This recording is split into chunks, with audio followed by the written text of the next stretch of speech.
মস্তিষ্কের চেয়ে বড় কবরস্থান আর নেই। কত স্বপ্ন দাফন করলাম কেউ জানে না। হাসি মুখের আড়ালে কতটা ভেঙে আছি তার হিসাব কেবল আমি রাখি। প্রতিদিন সবাই ভাবে আমি ভালো আছি, কিন্তু ভেতরে ভেতরে না বলা হাজারটা কথা, না বলা কান্না, কেউ তা শুনে না। সবাই ভাবে আমি শক্ত, অথচ ভেতরে ভেতরে প্রতিদিনই একটু একটু করে মরে যায়। জীবনটা কখনো কখনো এমন এক যুদ্ধ হয়ে যায় যেখানে হার মানাও যেন আরাম লাগে, তবুও বাঁচি। কারণ কিছু স্বপ্ন এখনো মরে যায়নি, কিছু আশা এখনো দাপন করিনি। আমি নিজের সাথে যুদ্ধ করতে করতে সত্যি আজ খুব ক্লান্ত। যখন একটু ভালো থাকবো বলে ভাবি, তখন আর ভালো থাকা হয় না। শুধু আমার সাথেই কেন এমন হয়?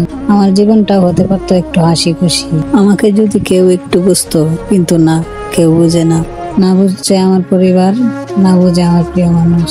সেই ছোট্ট থেকে এখন অব্দি যুদ্ধ করে আছি, আর মনে হয় বাকি জীবনটা এভাবে যুদ্ধ করতেই যেতে হবে। সব আশা ভেঙে চুরমার হয়েছে। আবার মনে নতুন করে একটু স্বপ্ন বুনেছিলাম, তাও ভেঙে গেল। এমন হলে কি নিয়ে বাঁচবো?